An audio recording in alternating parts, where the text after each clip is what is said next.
बिस्मिल्लाहिर्रहमानिर्रहीम। आज हमारा लेक्चर नंबर 2 है और ऑर्गेनिक केमिस्ट्री का दूसरा लेक्चर है। इसमें हम डिस्कस करेंगे आइसोमेरिज्म और साथ में हम डिस्कस करेंगे टाइप्स ऑफ आइसोमेरिज्म। उसमें फर्स्ट वन है स्ट्रक्चरल आइसोमेरिज्म है और दूसरा नंबर पर है स्टीरियो आइसोमेरिज्म है, स्टीरियो आइसोमर जिसको हम कहते हैं।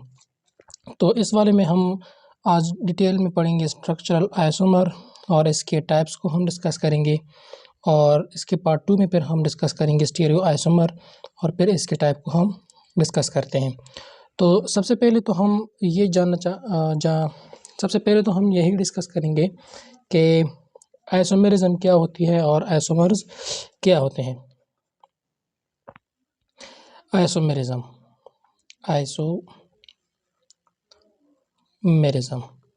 अच्छा, अब हमने ये देखना है कि अगर हमारे पास सिंपल मॉलिक्यूल हो या सिंपल हमारे पास कंपाउंड, जिस तरह के हमारे पास एक मॉलिक्यूल है CH4 मीथेन है, ये एक सिंपल मॉलिक्यूल है। इसी तरह से हमारे पास एक है ईथेन है C2H5, ये भी एक सिंपल मॉलिक्यूल है। इसी तरह से हमारे पास है ईथीन जिसको हम इस तरह से लिखते हैं CH2 डबल बॉन्ड CH2। तो ये जो तीनों मॉलिक्यूल है ये क्या है, सिंपल मॉलिक्यूल है।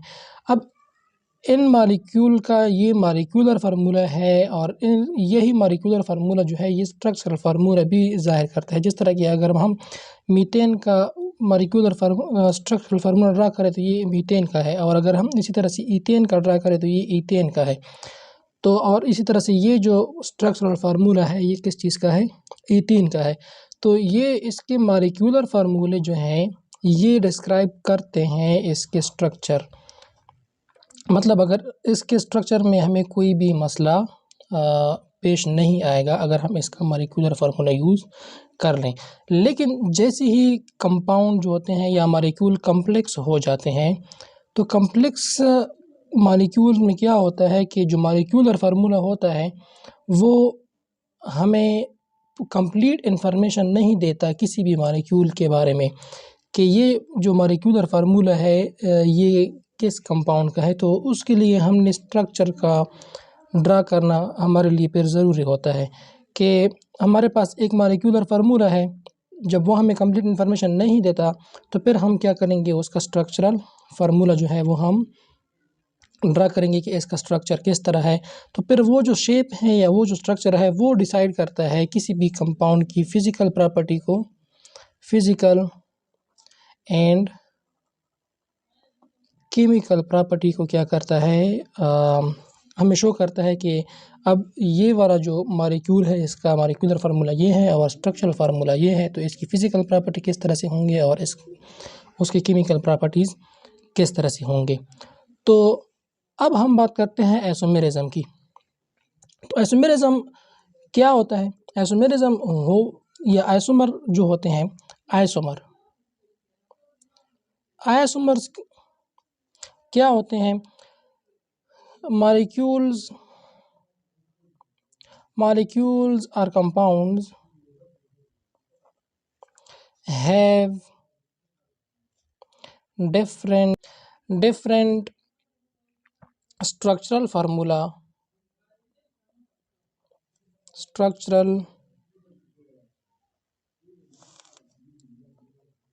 but same molecular formula. मतलब आइसोमर क्या होते हैं, आइसोमर जो होते हैं उसमें जो मॉलिक्यूल होता है या कंपाउंड होता है उसका जो स्ट्रक्चर होता है वो डिफरेंट होता है और उसका जो मॉलिक्यूलर फार्मूला होता है वो सेम होता है। तो इसको हम क्या कहते हैं, आइसोमर्स कहते हैं। और आइसोमेरिज्म हम कैसे कहते हैं, आइसोमेरिज्म हम कहते हैं कि द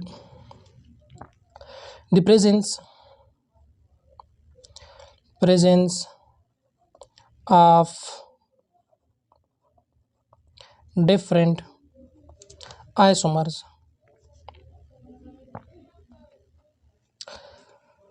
are called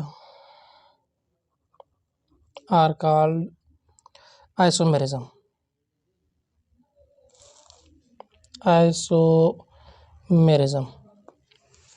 अच्छा, तो प्रेजेंस ऑफ डिफरेंट आइसोमर जो होते हैं उसको हम इकट्ठा क्या कहते हैं, आइसोमेरिज्म कहते हैं। टाइप्स ऑफ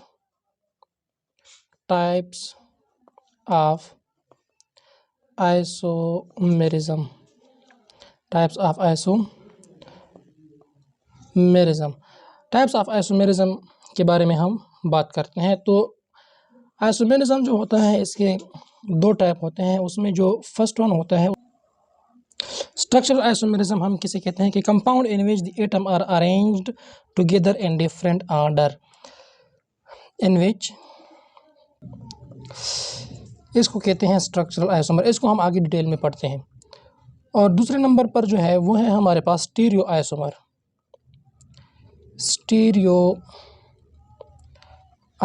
अब स्टीरियो आइसोमर क्या होता है? स्टीरियो आइसोमर होते हैं कि कंपाउंड इन विच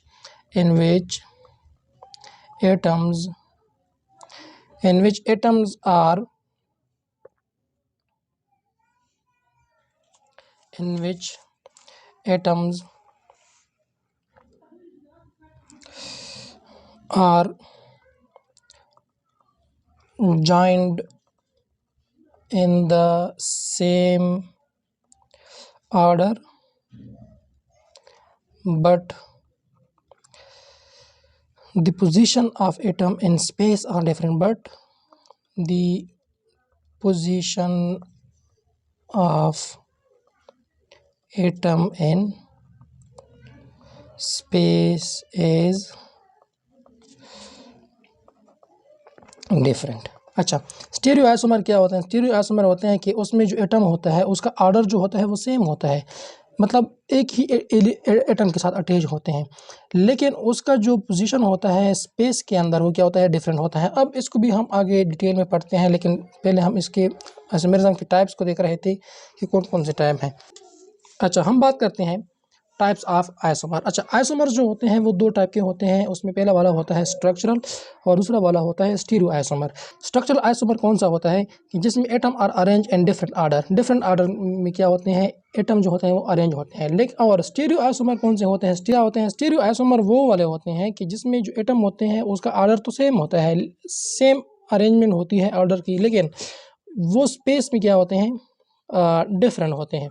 अच्छा, अब हम बात करते हैं डिटेल में, हम पढ़ेंगे स्ट्रक्चरल आइसोमर्स के। स्ट्रक्चरल आइसोमर्स की कितने टाइप्स हैं? स्ट्रक्चरल आइसोमर की टाइप्स जो होते हैं वो 5 होते हैं। उसमें पहला वाला है चेन आइसोमर, उसके बाद है पोजिशनल आइसोमर, उसके बाद है फंक्शनल ग्रुप आइसोमर, उसके बाद है मेटामेरिज्म, उसके बाद है टाटोमेरिज्म। इनके बारे में आज हम बात करते हैं। तो सबसे पहले हम डिस्कस करते हैं चेन आइसोमर। फर्स्ट वन हम डिस्कस करते हैं चेन आइसोमर। चेन आइसोमर जो होता है वो कौन सा वाला होता है? अच्छा, चेन आइसोमर की डिफिनीशन हम इस तरह से कर सकते हैं, those isomer in which carbon chain is connected in different way. Those isomers in which, अच्छा इसका क्या मतलब हुआ? इसका मतलब ये हुआ कि हम एग्जांपल से इसको समझते हैं कि हमारे पास लेट सपोज एक मॉलिक्यूलर फार्मूला है, मैं इसको लिखता हूँ कि C5H12। इसको हम दो तरह से लिख सकते हैं। एक को हम लिख सकते हैं इस तरह से, ये भी का CH3 है, यहाँ पर CH2 एंड CH3। इसको हम इस तरह से लिख सकते हैं CH3 CH2 एंड CH3, ये वाला। एक तो हम इसको इस तरह से लिख सकते हैं, और दूसरा हम इसको हम क्या कहते हैं, इसको हम कहते हैं पेंटेन। 1 2 3 4 5, ये क्या है, पेंटेन है।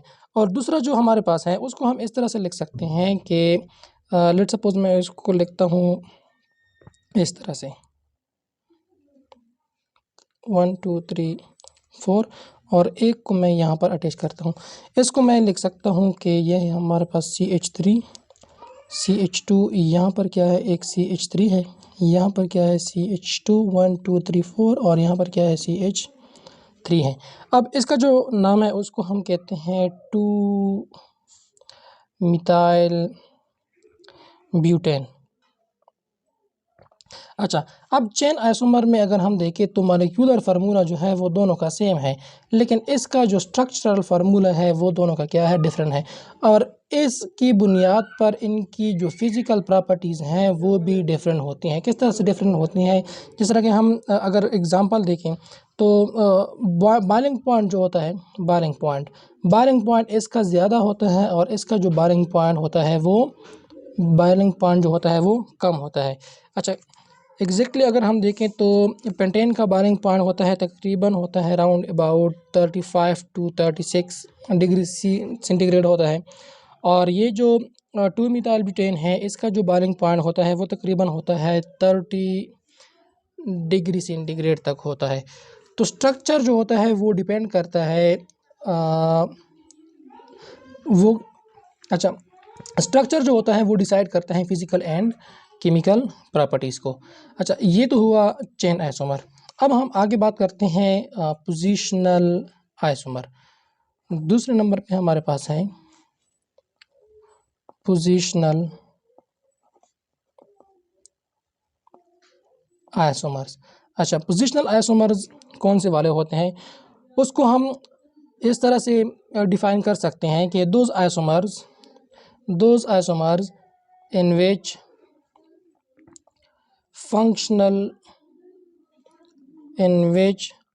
functional group is at different position। अच्छा, पोजिशनल आइसोमर में क्या होता है कि जो फंक्शनल ग्रुप होता है इसकी पोजीशन जो होती है वो डिफरेंट होती है। जिस तरह कि हम एक एग्ज़ाम्पल से समझते हैं, एग्ज़ाम्पल है हमारे पास C4H9Cl। अच्छा, इसमें अगर हम देखें तो लेट्स सपोज इसको मैं इस तरह से लिखता हूँ, तो यहाँ पर क्या है, क्लोरीन अटैच है, यहाँ पर क्या है, क्लोरीन है। इसका नाम है हमारे पास 1-क्लोरोब्यूटेन, 1-क्लोरोब्यूटेन, ये एक आइसोमर है। और दूसरा वाला जो है वो हम इसको इस तरह से कर सकते हैं कि 1 2 3 4। अब क्लोरीन को हम यहाँ पर अटैच करते हैं, यहाँ पर ये जो नीचे वाला है ना, यहाँ पर हमने क्या किया, क्लोरीन को अटैच किया। इसका नाम जो है ये है 2-क्लोरोब्यूटेन, ये दूसरा आइसोमर है इसका। तो अब इसमें डिफरेंस क्या है, इसमें डिफरेंस ये है कि ये हमारे पास फंक्शनल ग्रुप है, ये हैलाइड फंक्शनल ग्रुप है। तो यहाँ पर इसकी जो पोजीशन है वो 1 कार्बन के ऊपर है और यहाँ पर जो पोजीशन है वो कार्बन नंबर 2 के ऊपर है। तो इस तरह से ये जो इसका जो स्ट्रक्चर है वो डिफरेंट है और ये इसका क्या है, मॉलिक्यूलर फार्मूला है, और ये दोनों क्या है, इसके स्ट्रक्चरल फार्मूले हैं। और इस आइसोमर को क्या कहते हैं, पोजिशनल आइसोमर, जिसमें फंक्शनल ग्रुप की जो पोजीशन होती है वो डिफरेंट होती है।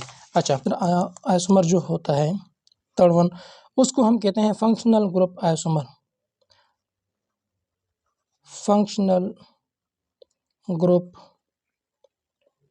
आइसोमर। अच्छा, फंक्शनल ग्रुप आइसोमर कौन सा होता है? अच्छा, फंक्शनल ग्रुप आइसोमर वो वाला होता है कि in which same molecular formula but different functional group. क्या होता है? Same molecular formula but different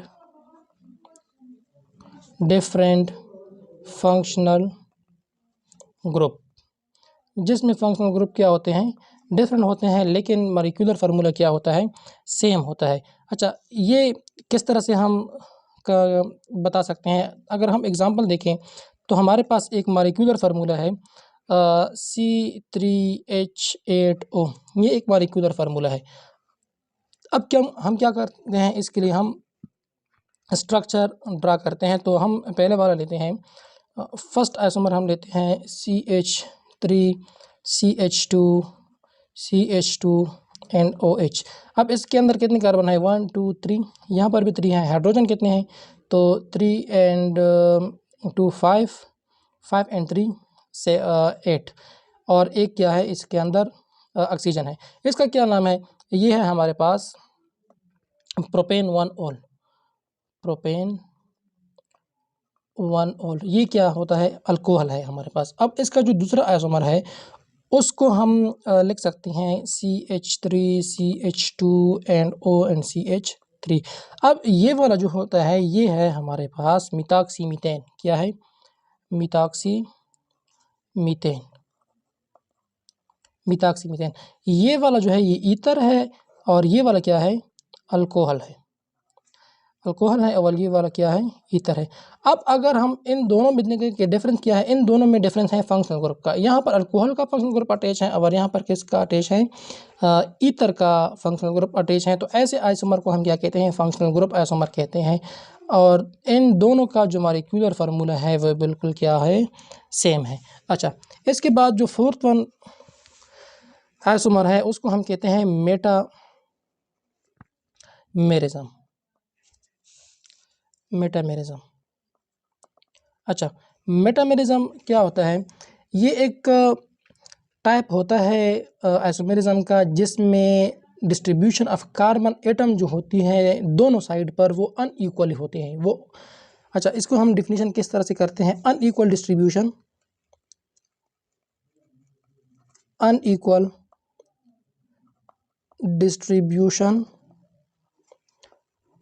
of carbon atom, मतलब अल्काइल ग्रुप्स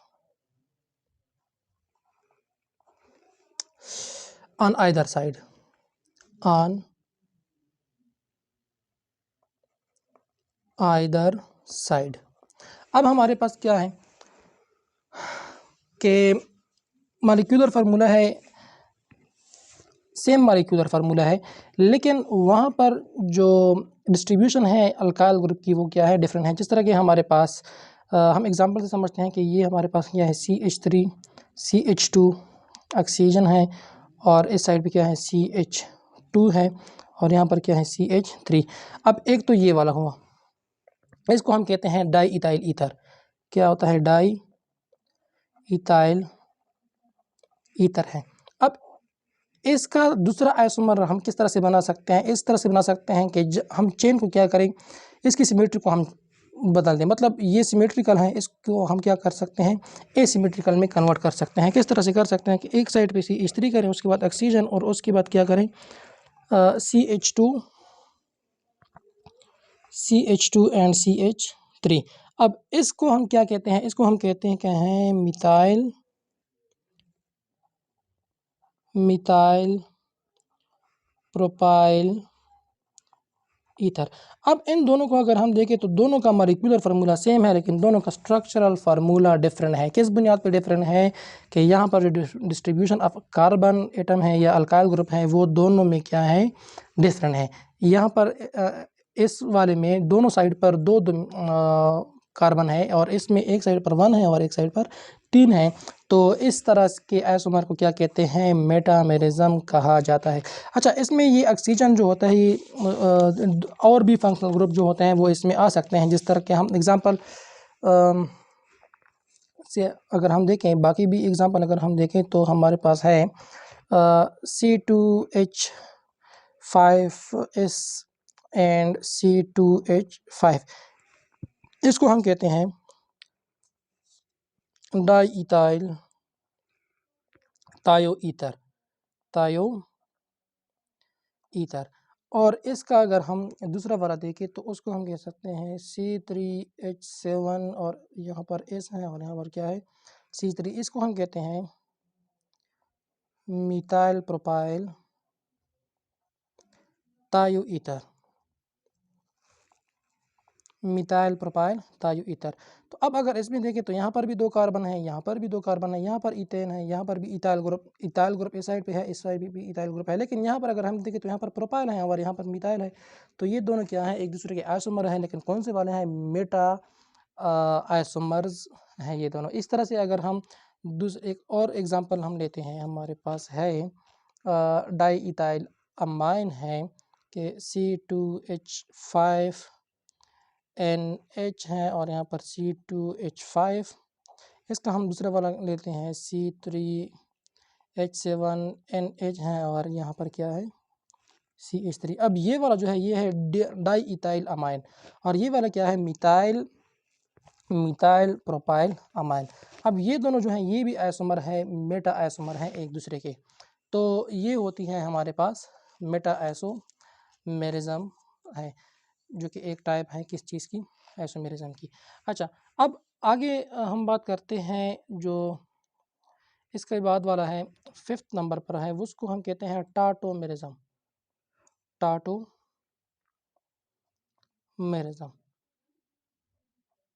अच्छा, टाटोमेरिज्म क्या होता है, ये स्पेशल टाइप है फंक्शनल ग्रुप आइसोमेरिज्म का, जिसमें आइसोमर जो होते हैं वो एक दूसरे के एक डायनामिक इक्विलिब्रियम में होते हैं। अच्छा, कौन सा टाइप है, in which isomers are in dynamic equilibrium.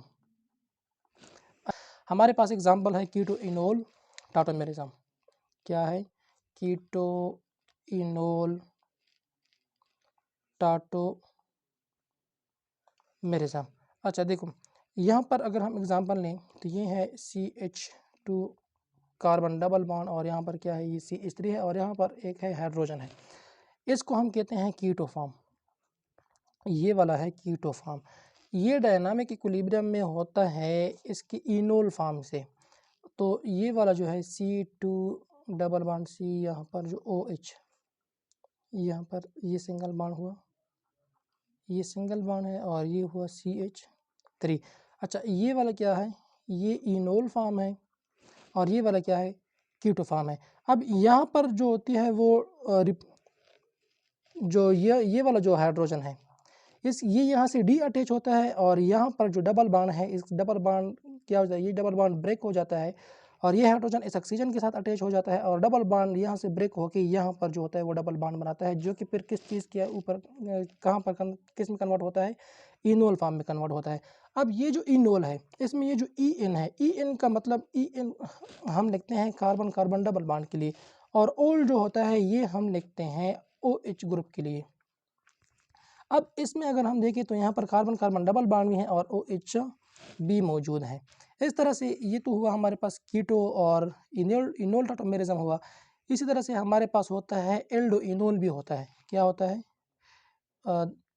दूसरा नंबर, एक नंबर था ये, दूसरा अगर हम देखें एल्डो इनोल भी हमारे पास होता है। एल्डो इनोल हमारे पास कैसे होता है, यहाँ पर हमारे पास है CH3 C double bond O, और यहाँ पर है H, इसको हम कहते हैं एल्डो। ये एल्डो फॉर्म है, और ये वाला जो है ये फिर कन्वर्ट होता है CH2 डबल बॉन्ड कार्बन, और ये OH, और यहाँ पर क्या है, फिर हाइड्रोजन है, इसको हम कहते हैं इनोल फॉर्म। ये दूसरे टाइप है टाटोमेरिज्म का, जिसको हम कहते हैं एल्डो इनोल फॉर्म। ये एल्डो फॉर्म है, और ये क्या है, इनोल फॉर्म है। अच्छा, अब तीसरा टाइप जो है वो है एमाइन इन अमाइन टाटोमेरिज्म है। इसमें किस तरह से होता है कि ये है हमारे पास amine carbon double bond attach है नाइट्रोजन के साथ, और एक साइड पर भी मिथाइल ग्रुप है, दूसरी साइड पर भी मिथाइल ग्रुप है। ये जो होता है ये डायनामिक इक्विलिब्रियम में होता है एन अमाइन के साथ। एन अमाइन जो है वो होता है हमारे पास NH2, और ये होता है CH3, और कार्बन डबल बॉन्ड अटैच होता है CH2। इसको हम कहते हैं एन अमाइन, इसको हम कहते हैं एन अमाइन। ये भी एक टाइप है ये भी एग्जांपल है किस चीज़ का एग्जांपल है, ये है टाटोमेरिज्म का एग्जांपल है, जो कि डायनामिक इक्विलिब्रियम में होते हैं अमाइन एंड एन अमाइन। यहाँ पर ये जो हाइड्रोजन है, इन दिस केस यहाँ पर हमने हाइड्रोजन लिखा है, लेकिन यहाँ पर हाइड्रोजन ज़रूरी नहीं है, हम इसको जनरली भी ज़ाहिर कर सकते हैं कि ये नाइट्रोजन है, इसको हम इस तरह से भी ज़ाहिर कर सकते हैं। तो यहाँ पर क्या है, CH3 है, और इसको हम लिख सकते हैं फिर NH, और ये वाला मतलब यहाँ पर आप कोई भी ग्रुप दूसरा हो सकता है, पॉसिबल है, और ये इस तरह से डबल बॉन्ड, और ये CH2। तो ये होता है एमाइन इन अमाइन टाटोमेरिज्म। तो ये दूसरा टाइप है, एक टाटोमेरिज्म की एग्जांपल है। तो थैंक यू सो मच, आज के लिए इतना काफ़ी है। तो फिर पार्ट 2 में हम डिस्कस करेंगे स्टीरियो आइसोमर। आज के बारे में हमने डिस्कस किया स्ट्रक्चरल आइसोमर और उसके types. Thank you so much.